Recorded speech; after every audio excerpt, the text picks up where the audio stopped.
जय हिंद दोस्तों, कैसे हैं आप लोग। आई होप कि आप लोग मस्त होंगे, स्वस्थ होंगे और बहुत ही अच्छे से आप लोग अपने बोर्ड एग्ज़ाम की तैयारी में लगे होंगे। दोस्तों, आज की इस वीडियो में हम लोग हिंदी काव्य की जो गोधुली पार्ट 2 है, इसी का मोस्ट इम्पॉर्टेंट एक चैप्टर जिसका शीर्षक है सूरदास के पद। तो इस चैप्टर से जितने भी मोस्ट इम्पॉर्टेंट ऑब्जेक्टिव क्वेश्चन बन सकते हैं, मैंने सारे क्वेश्चन यहाँ पे लिए हैं, ताकि अगर आपके एग्ज़ाम में इस चैप्टर से कोई भी ऑब्जेक्टिव क्वेश्चंस आते हैं तो आप बिल्कुल सही कर पाएंगे। सो दोस्तों, चलिए देखते हैं। यहाँ मैंने पहला क्वेश्चन ले रखा है कि सूरदास की रचनाओं की भाषा क्या है। तो दोस्तों, सूरदास की रचनाओं की भाषा है। यहाँ पे क्वेश्चन नंबर दूसरा है कि सूरदास के गुरु का नाम क्या था। तो दोस्तों, सूरदास जी के गुरु का नाम था बल्लभाचार्य, यानी कि ऑप्शन नंबर सी सही हो जाएगा। यहाँ पे क्वेश्चन नंबर तीसरा है कि सूरदास किस मार्ग में दीक्षित हुए। अष्टछाप, संत मार्ग, पुष्टि मार्ग, इनमें से कोई नहीं। तो दोस्तों, सूरदास पुष्टि मार्ग में दीक्षित हुए। अब देखते हैं क्वेश्चन नंबर चौथा। यहाँ पे क्वेश्चन नंबर चौथा है कि सूर सागर के रचयिता कौन है। तो सूर सागर के रचयिता है दोस्तों सूरदास जी। यहाँ पे क्वेश्चन नंबर पांचवा है कि सूरदास के दीक्षा गुरु कौन थे, यानी कि रामानुजाचार्य, वल्लभाचार्य, रामानंद, चंडीदास। दोस्तों, सूरदास जी के दीक्षा गुरु थे वल्लभाचार्य। क्वेश्चन नंबर 6 है कि सूरदास की कृति है प्रणभंग, जयद्रथ, साहित्य लहरी, बरबैया रामायण। तो दोस्तों, इसमें से साहित्य लहरी ये सूरदास जी की कृति है। यहाँ पे क्वेश्चन नंबर 7वां है कि सूर सागर किस भाषा में रचित है। तो दोस्तों, सूर सागर ये ब्रज भाषा में रचित है। यहाँ पे क्वेश्चन नंबर 8वां है दोस्तों कि सूरदास के संकलित पदों में कौन रस है, यानी कहने का मतलब है कि जो सूरदास जी के द्वारा पद की रचना की गई है उसमें कौन सी रस की प्रधानता देखने को मिलती है। तो दोस्तों, उसमें वात्सल्य रस की प्रधानता देखने को मिलती है। दोस्तों, यहाँ पे क्वेश्चन नंबर 9 है कि वल्लभाचार्य से मिलने के पूर्व सूर किस भाव के पद गाते थे, यानी कि लिखा है कि वल्लभाचार्य जी कौन थे, ये सूरदास जी के दीक्षा गुरु थे। तो लिखा है कि वल्लभाचार्य से मिलने के पूर्व सूर किस भाव के पद गाते थे। तो दोस्तों, वे दैन्य भाव के पद गाते थे। यहाँ पे क्वेश्चन नंबर 10 दोस्तों, जो कि मैंने पहले ही बता दिया है कि सूर सागर किसकी रचना है। तो सूर सागर ये सूरदास जी की रचना है। दोस्तों, कभी कभी कोई क्वेश्चन 2 बार भी लिखा गया है तो उसके लिए माफ़ी चाहूँगा, हालांकि बाय मिस्टेक लिखाया है। तो चलिए देखते हैं अगला क्वेश्चन। यहाँ पे अगला क्वेश्चन है कि द्वितीयक पद में किस खाद्य पदार्थ का उल्लेख नहीं हुआ है। तो देखिए, द्वितीयक पद में अपूप खाद्य पदार्थ दोस्तों, यानी कि एक ये जो अपूप है ये एक खाद्य पदार्थ है, तो इसकी उल्लेख नहीं किया गया है। बाकी दही, माखन, मिश्री सबका किया गया दोस्तों।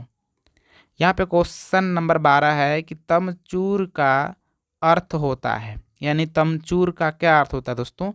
तो तमचूर का अर्थ होता है दोस्तों मुर्गा। उल्लू, कौवा, तोता नहीं होता है, ये होता है दोस्तों मुर्गा होता है। यहाँ पे क्वेश्चन नंबर 13 है कि भगवान श्री कृष्ण किस कवि के पूज्यक थे, यानी कि तुलसीदास जी के, जायसी के और कबीरदास के और सूरदास जी के। तो दोस्तों, भगवान श्री कृष्ण ये सूरदास जी के पूज्य थे। यहाँ पे क्वेश्चन नंबर 14 है कि कन्या का अर्थ होता है स्त्री, वधू, पत्नी, गोद। तो दोस्तों, कन्या का अर्थ होता है गोद। क्वेश्चन नंबर 15 है कि सूरदास के कौन सी रचना है पुत्र वियोग, कड़बक, छप्पय, पद। तो दोस्तों, सूरदास जी के द्वारा पद की रचना की गई है। यहाँ पे क्वेश्चन नंबर 16 है कि सूरदास किस भक्ति के कवि हैं, राम भक्ति, कृष्ण भक्ति, मातृ भक्ति, देशभक्ति। तो मैंने बताया था कि जो सूरदास जी हैं ये श्री कृष्ण जी की पूजा करते थे, इसलिए जो उनको माना जाता है कृष्ण भक्ति का ही मानते हैं दोस्तों उनको। यहाँ पे क्वेश्चन नंबर 17 है कि सूरदास किस भाषा के प्रसिद्ध कवि हैं। तो सूरदास जी ब्रज भाषा के प्रसिद्ध कवि हैं। है कि वात्सल्य के विश्व में अद्वितीय कवि कौन है। तो वात्सल्य के विश्व में अद्वितीय कवि माना जाता है दोस्तों सूरदास जी को, यानी कि ऑप्शन नंबर ए सही है। क्वेश्चन नंबर 19 है कि सूरदास किस धारा के कवि हैं? तो सूरदास जी को कृष्णाश्रयी धारा के कवि माना जाता है दोस्तों। यहाँ पे क्वेश्चन नंबर 20 है कि कृष्ण यहाँ बैठकर भोजन कर रहे हैं, नंद की गोद में, यशोदा की गोद में, यमुना के किनारे, कदम के पेड़ पर। तो दोस्तों यह है नंद की गोद में। क्वेश्चन नंबर 21 है कि प्रस्तुत पद, यहाँ पे क्वेश्चन नंबर 21 है कि प्रस्तुत प्रथम पद में कृष्ण को किसको सूचना दी जाती है? तो दोस्तों कृष्ण जी को भोर होने की सूचना दी जाती है। यहाँ पे क्वेश्चन नंबर 22 है कि सूरदास हिंदी साहित्य के किस काल के कवि हैं? तो सूरदास जी हिंदी साहित्य के भक्ति काल के कवि हैं दोस्तों। यहाँ पे क्वेश्चन नंबर 23 है कि कौन सी रचना सूरदास की नहीं है? सूरसागर, साहित्य लहरी, सुरसरावली, सतसई। तो दोस्तों इसमें से सतसई जो है ये सूरदास जी की रचना नहीं है। यहाँ पे क्वेश्चन नंबर 24 है कि कौन सी रचना सूरदास जी की है?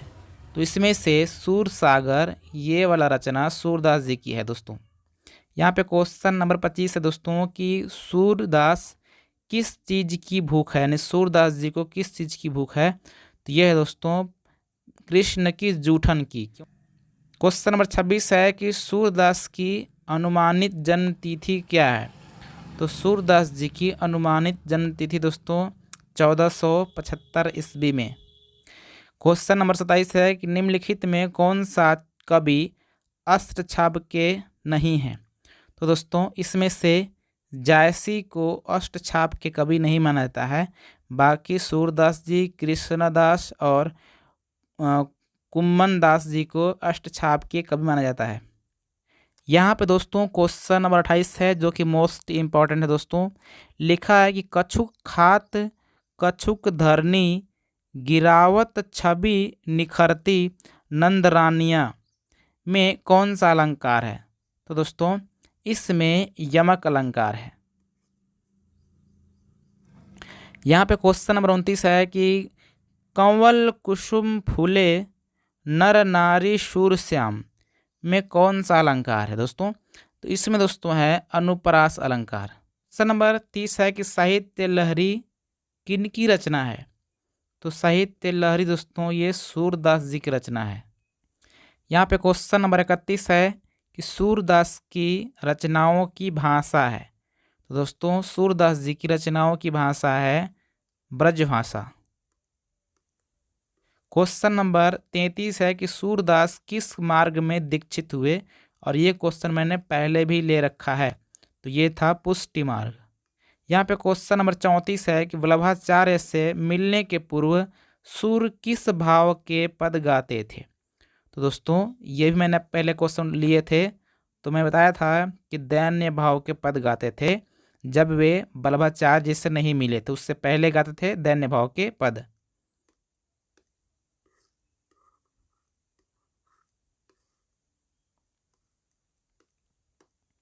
यहाँ पे क्वेश्चन नंबर 35 है कि सूरसागर किसकी रचना है? तो सूरसागर सूरदास जी की रचना है दोस्तों। यहाँ पे क्वेश्चन नंबर 36 है कि द्वितीय पद में किस खाद्य पदार्थ का उल्लेख नहीं हुआ है दोस्तों? तो ये क्वेश्चन भी मैंने पहले ले लिए थे, हालांकि यहाँ पे 4-5 क्वेश्चन 2-3 बार लिया गया दोस्तों, तो हो सकता है कि मेरे को ध्यान नहीं पड़ा होगा, मैंने दोबारा क्वेश्चन लिख दिए होंगे। सो कोई बात नहीं, आपको पता है तो आप लोग कमेंट बताइए दोस्तों इसको। और ये क्वेश्चन यहीं तक ख़त्म होता है। आई होप कि आप लोग को ये वाला वीडियो अच्छा लगा होगा, और अगर अच्छा लगा है तो इस वीडियो को प्लीज़ लाइक कीजिए, क्योंकि ये सारे क्वेश्चन टाइप करने बहुत सारा मेहनत लगता है दोस्तों। और अगर आपके लिए इतना सारा मेहनत कर रहे हैं तो आप लोग प्लीज़ लाइक कर दीजिए, क्योंकि लाइक करने से हम लोग को उत्साह मिलता है दोस्तों। और आपके तरह इसी तरह वीडियो लाते रहेंगे। आप लोग कमेंट करके बता सकते हैं कि आपको कौन सी टॉपिक पर वीडियो चाहिए। तो मिलते हैं किसी और वीडियो में, तब तक नमस्कार, जय हिंद।